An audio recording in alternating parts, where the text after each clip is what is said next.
Seja bem-vindo para esse vídeo, e nesse vídeo daqui a gente vai falar sobre o empate em 0-0 entre Vasco e São Paulo. Enfim, antes de tudo eu tenho que avisar quais vídeos, né, eu vou postar aqui no canal hoje, que vão ser os seguintes: análise de Vasco e São Paulo, de Brighton e Liverpool e de Arsenal e Manchester City, que foram os jogos que eu assisti desse final de semana. Enfim, do Brasileirão só teve esse e o jogo do Grêmio que eu consegui assistir, além do segundo tempo de Goiás e Bahia, né? Aquele 6-4. Porra, eu saí de um 6-4 em Goiás e Bahia para um 0-0 em Vasco e São Paulo. Isso daí é sacanagem. Enfim, vamos fazer aqui a análise desse jogo. Já vale destacar que é um resultado que é muito melhor para o São Paulo do que para o Vasco. O Vasco precisando demais desses pontos nessa briga lá embaixo contra o rebaixamento. Jogando em casa, é importantíssimo somar sempre os 3 pontos. E o São Paulo já fez o que tinha que fazer nessa temporada, já ganhou a Copa do Brasil, o ano já está feito. No Brasileirão é só para testar uma ou outra peça e não brigar contra o rebaixamento, então garantir uns pontinhos por agora para depois ficar de boa no resto do campeonato. Porém, né, pelo que foi o jogo, se fosse para alguém vencer, em questão de oportunidades mais claras, enfim, seria o São Paulo, né? O São Paulo teve um pênalti perdido, na sequência o Rames, no rebote do pênalti, finaliza para fora. Então, pelo que foi o jogo, o São Paulo criou até mais do que o Vasco, por mais que o Vasco precisasse muito mais do resultado, né? Destaques do Vasco, para mim já começa com o melhor da partida, o Léo Jardim. Se terminou nesse 0-0 é graças a ele. Fez grandes defesas, defendeu o pênalti, enfim, foi muito bem. Para mim, já estou avisando aqui, para mim o melhor da partida. O Paulo Henrique eu acho que é uma peça importantíssima nesse jogo. Começou bem o jogo, depois errou tudo que podia no primeiro tempo. Enfim, errando passe, errando marcação, errando movimentação, errando cruzamento, errando tudo. Tudo que podia ele errou. Volta para o segundo tempo acertando cada cruzamento impressionante, que a maioria dos laterais não tem essa percepção de movimentação dos centroavantes. Mostrou que ali ele tem qualidade, cresceu bastante no segundo tempo, e aí no momento que ele estava melhor no jogo, tiraram ele, o Ramon Dias tirou ele e colocou o Pumita. Enfim, mas o Paulo Henrique vale destacar nesse jogo momentos muito bons e momentos muito ruins, né? Não foi um padrão equilibrado o jogo inteiro. Teve ápices e pontos negativos também no jogo. O que mais dá para destacar? O Verratti não conseguiu ser tão efetivo dessa vez. Também não teve tantas chances claras assim. Eu diria que a chance melhor que ele teve, ele nem tocou na bola, que foi uma bola aérea que passou por todo mundo. Acho que era o Prachetes que estava na disputa. Passou por ele no finalzinho do jogo mesmo. Ele não acreditou e não foi na bola, mas era uma bola que ele ia ficar sozinho, só para cabecear. Era um cruzamento do Payet, se não me engano. Enfim, de destaques são esses, e dos que entraram ainda entrou o Pumita. O Payet entrou movimentando muito o jogo, né? Criou boas oportunidades. Teve uma oportunidade que ele pressiona a marcação, sai cara a cara, dribla o goleiro e toca muito forte para o Verratti. Ali ele teria que, na minha visão, né, ser um pouquinho mais fominha, ou já finalizava para o gol, ou depois do corte cortava de novo para a esquerda, que o Rafael já tinha até pulado, e aí ele ia ficar com um gol livre. Enfim, ali o Payet, na minha visão, errou a tomada de decisão, tocou muito forte, e aí eu não culpo o Verratti por ter furado, não. Era uma bola muito rápida, só se o Verratti tivesse dominado e depois finalizado, mas com a força que foi, de primeira não dava para ter finalizado. Mas enfim, o Payet entrou e movimentou bastante o jogo. Ainda entrou o Figueiredo e o Matheus Cocão, o Matheus Carvalho, que entrou muito bem distribuindo o jogo. Dá para perceber que ele é canhoto e saiu distribuindo bem o jogo. Gostei da entrada dele. Então, para mim, desses daqui, os que melhor entraram, mais movimentaram o jogo, foram o Payet e o Matheus Cocão, ou Matheus Carvalho. Destaques do São Paulo: o Alan Franco, para mim, fez uma grande partida, uma das melhores dele com a camisa do São Paulo. Muito bem, anulou o Verratti em quase todas as oportunidades, foi muito bem no jogo. O Caio Paulista é impressionante, eu já estou acho que mais de um mês aqui falando. Toda análise do São Paulo eu sempre destaco o Caio Paulista, porque ele está jogando demais.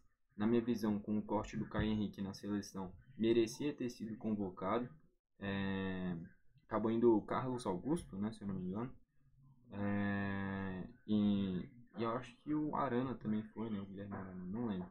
Mas enfim, eu acho que o Caio Paulista merecia uma convocação, campeão de Copa do Brasil com o São Paulo, jogando muito, do meio pra frente principalmente, cada atuação espetacular. Enfim, eu sou fã do Caio Paulista lateral esquerdo.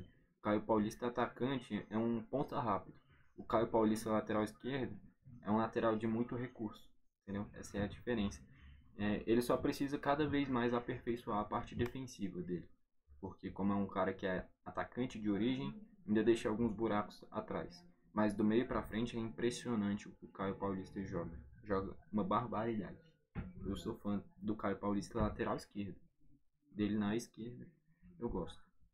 No meio de campo, o Rames perdeu uma boa oportunidade no pênalti perdido. O Wellington Rato perdeu o pênalti. Foi o que mais criou oportunidades no jogo para o São Paulo. É um cara que finaliza muito, né? Não dá para falar que ele se esconde. Porém, pecou um pouquinho nessas finalizações. E, velho, eu sei que o Rames tá mal no São Paulo nesse quesito bater pênalti. E, no geral, também não tá entregando o que se esperava. Mas, porra, você tá com esse time daí jogando. Tem um pênalti. Você tem o Lucas. Você tem o Nestor que vem de uma final espetacular contra o Flamengo. Você tem o Rames Rodrigues. E quem bate é o Wellington Rato, cara. Não dá. Não dá. Não dá. Parece piada, mas não dá. E ele bateu muito mal e no rebote o Rames também foi muito mal. Mas enfim, pra mim deveria ter sido ou o Lucas, ou o Rames, ou o Nestor. Não existe o Wellington Rato bater um pênalti com esses jogadores. O Nestor em fase espetacular, o Rames por ser o Rames e o Lucas por ser o Lucas. E o ideal seria o Lucas bater o pênalti. Ainda entraram o Wellington no lugar do Caio Paulista, ele já estava cansado. O Luciano entrou bem, movimentou bastante do meio para frente. O Michel Araújo eu sou fã também. O quesito que mais me chama a atenção nele é a condução de bola. A condução de bola que o Michel Araújo tem é espetacular. Contra o Flamengo na final ele fez um lance que terminou na chance perdida do Luciano, né, depois do passe do Lucas, que é um negócio espetacular, lance de Messi, a jogada que ele fez. E, enfim, o Michel Araújo na condução de bola, no drible, é um cara que é muito acima da média. É espetacular, realmente. Eu sempre me chama a atenção essa condução de bola do Michel Araújo. Ainda entraram o David e o Juan. O Juan entrou mal. O Juan é rápido, mas pecou muito em cruzamentos, finalização, tomada de decisão, entrou mal. Enfim, era uma característica que precisava no jogo, né? Um ponto de velocidade, ainda mais quando entrou o Pumita. Do outro lado, o Piton já estava um pouquinho cansado, que foi ali que o Juan estava indo para cima, né? Mas entrou mal. Estatísticas: 11 finalizações do Vasco sendo 2 no gol, 12 do São Paulo sendo 4 no gol. Posse de bola: 38% para o São Paulo, 62% para o 38% para o Vasco, 62% para o São Paulo. Eu sei que o São Paulo tem uma postura de ter mais a bola, criar mais o jogo, mas o Vasco precisando vencer, jogando dentro de casa, era para no mínimo deixar em 55-45, ter mais a bola. E eu acho que isso se dá muito pela falta de pressão lá na frente. O Vasco o jogo inteiro, em nenhum momento, ficou pressionando a saída do São Paulo lá no início, lá no goleiro, lá nos zagueiros. Era sempre o Verratti correndo que nem um doido, tentando pegar a bola lá na frente, se desgastando, e ele conseguiu correr o jogo inteiro marcando essa pressão. É impressionante um cara que já tem uma idade avançada conseguir correr isso tudo. É impressionante o que o Verratti fez. Não dá pra citar que falta um pouquinho de entrega pro Verratti. Não falta. Corre demais. Porém, faltou o resto do time acompanhar essa pressão lá em cima, né? Só o Verratti não vai pegar a bola de 4, 5 jogadores trocando passes, né? Mas enfim, eu acho que o Vasco mais pecou foi essa falta de pressão lá na frente, que fez com que o São Paulo tivesse tranquilidade, ter mais a bola. Faltas: 15 do Vasco tendo 4 amarelos, 7 do São Paulo tendo 1 amarelo. Escanteios: 7 do Vasco, 3 do São Paulo. O Vasco precisava mais do resultado, então naturalmente seria mais incisivo. Com esse resultado, o São Paulo na 10ª colocação com 35 pontos. Depois que acabou a Copa do Brasil, são 3 jogos, 2 vitórias e um empate. Enquanto ainda estava rolando a Copa do Brasil, estava numa fase muito ruim. Só foi acabar que o time volta a focar na competição e volta a ter bons resultados. É um time muito bem treinado, com bons jogadores, e mesmo poupando uma ou outra peça, continua muito forte. Já o Vasco, uma rodada horrorosa para o Vasco, não só pelo resultado dele, como pelos outros.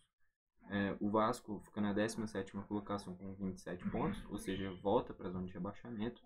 Vem de 2 resultados ruins, né? Estava numa fase muito boa, porém perde para o Santos no confronto direto. E agora um jogo contra um São Paulo que não está mais se importando tanto com o brasileiro, empata dentro de casa, que era para ter tentado arranjar um empatezinho fora de casa e vencer em casa. Eram os resultados perfeitos para o Vasco. Acabou que não aconteceu. E o Curitiba venceu do Galo, então o Curitiba dá uma luz aqui, já parecia rebaixado, mas venceu o Atletiba e agora vence o Galo fora de casa.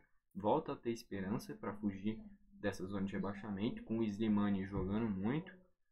O Goiás quase venceu do Bahia, mas de qualquer forma o Bahia tendo vencido é ruim para o Vasco. Qualquer resultado ali era ruim para o Vasco. Com esse resultado, então, o Bahia manda o Vasco para a zona de rebaixamento. O Santos venceu do Palmeiras, resultado horroroso para o Vasco também. E o Corinthians empatou com o Flamengo, ruim para o Vasco também. O Inter venceu o Grenal, ruim para o Vasco também. E ainda falta Cruzeiro e Cuiabá. Aqui é melhor torcer para o Cuiabá porque está com uma distância um pouquinho maior. Deixar o Cruzeiro nessa briga aqui embaixo. Então o torcedor do Vasco, na real, o melhor resultado aí é um empate. Nesse Cruzeiro e Cuiabá que vai ter hoje. É hoje? Não, não é hoje. Mas ainda vão jogar. Porque o Cuiabá, querendo ou não, é um time que fatalmente depois dessa sequência ruim vai brigar lá embaixo, a não ser que tenha uma remontada muito boa de novo no campeonato. Então, enfim, resultados ruins nessa rodada para o Vasco. E para o São Paulo tanto faz. São Paulo já fez o que tinha que fazer esse ano. Agora é só testar, coloca os moleques da base, testa aí, coloca para jogar. É só garantir os 44, 45 pontos para não ser rebaixado e acabou. É isso que o São Paulo precisa, porque o ano já está feito. Enfim, espero que tenha gostado do vídeo. Se gostou, deixa o like. Se não gostou, deixa o dislike. Comenta aqui embaixo para você quem foi o craque da partida. Repetindo, para mim, Léo Jardim, para mim o melhor da partida. Ele defendeu o pênalti, pegou muito, ficou 0 a 0, muito por conta dele. Então é isso. Se você concorda, deixa o like. Se não concorda, deixa o dislike e comenta aqui embaixo para você quem foi o melhor da partida. Foi esse o vídeo, valeu e falou!